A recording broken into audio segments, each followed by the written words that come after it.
বিসমিল্লাহির রহমানির রহিম। আসসালামু আলাইকুম ওয়া রাহমাতুল্লাহ। প্রিয় শিক্ষার্থীরা, ওয়েলকাম টু মুমিনুলস টিচিং হোম। প্রিয় শিক্ষার্থীরা, এই ভিডিওটির মাধ্যমে তোমাদের নবম শ্রেণীর বিজ্ঞান বইয়ের চতুর্থ অধ্যায়ের অর্থাৎ পদার্থের অবস্থা এই অধ্যায়ের 4.4 পাতন এবং ঊর্ধ্বপাতন সম্পর্কে আলোচনা করা হবে। এই ভিডিওটি আমরা দুইটি অংশে ভাগ করেছি। প্রথম অবস্থায় আমরা পাতন সম্পর্কে পাতনের শুরুর অংশটুকু আলোচনা করব, পরবর্তী অংশে আমরা পাতনের ছবিটি নিয়ে আলোচনা করব। তাই চলে যাচ্ছি মূল ভিডিওর আলোচনা অংশে।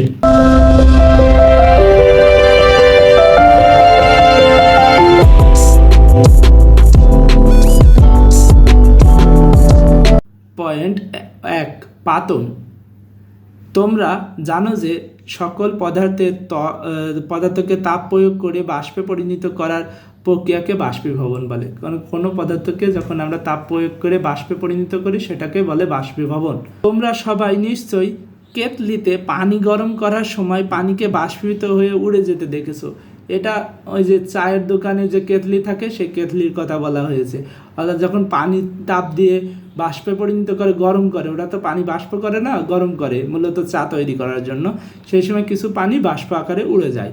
আবার বাষ্পকে শীতল করলে তা তরলে পরিণত হয়, যাকে আমরা বলি ঘনীভবন বলি।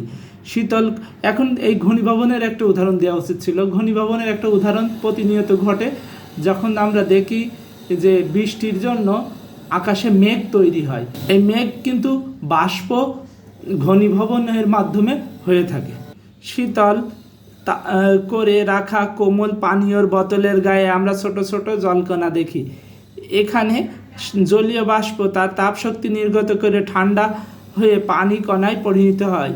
এটি ঘনীভবনের উদাহরণ। আমরা RC বা 7 আপ খেলে কখনো এই বিষয়টি দেখতে পাই, খেয়াল করলে দেখতে পাবো। অন্যদিকে পাতন হচ্ছে কোনো তরলকে তাপ দিয়ে বাষ্পে পরিণত করে পুনরায় শীতলীকরণের মাধ্যমে তরলে পরিণত করার প্রক্রিয়া। সুতরাং পাতনকে নিম্নভুক্ত ভাবে বলা যায়: পাতন সমান তরলের বাষ্পীভবন প্লাস বাষ্পের ঘনীভবন।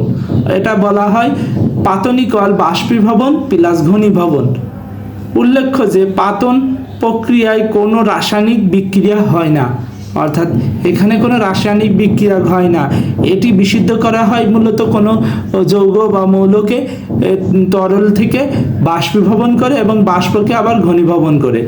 কোনো মিশ্রণে একাধিক উপাদান থাকলে সেই মিশ্রণ থেকে উপাদানসমূহকে বিশুদ্ধভাবে পেতে পাতন প্রক্রিয়া ব্যবহার করা হয়। সুতরাং এটি হচ্ছে মিশ্রণ থেকে কোনো উপাদানকে পৃথকীকরণ পদ্ধতি। এটা মূলত কোনো রাসায়নিক বিক্রিয়া না আসলে, যদিও বা এখানে কিছু অংশ ব্যবহার হয়, কিন্তু পূর্বের অবস্থায় আবার ফিরে আসতে পারে বলে এটা রাসায়নিক বিক্রিয়ার মধ্যে পড়ে না, ভৌত প্রক্রিয়াই হয়। তাহলে পাতন প্রক্রিয়ায় মূলত কি করা হয়? বিভিন্ন যৌগের মিশ্রণ থেকে একটি যৌগ বা দুইটি যৌগ বা সবগুলো যৌগই পৃথক করার প্রক্রিয়া বা মৌলগুলো পৃথক করার প্রক্রিয়া হচ্ছে পাতন।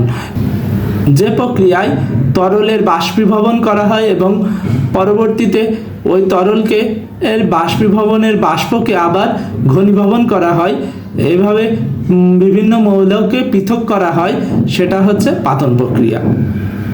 প্রিয় শিক্ষার্থীরা, এই ভিডিওর আলোচনা অংশ এতটুকুই ছিল। পরবর্তী ভিডিওয়ে আমরা পাতনের ছবি নিয়ে এবং পরের অংশটুকু নিয়ে আলোচনা করব। তোমাদের সকলের জন্য শুভকামনা রইল। সকলে ভালো থাকো, সুস্থ থাকো, মন দিয়ে পড়াশোনা করো। আসসালামু আলাইকুম ওয়া রাহমাতুল্লাহি ওয়া বারাকাতুহু।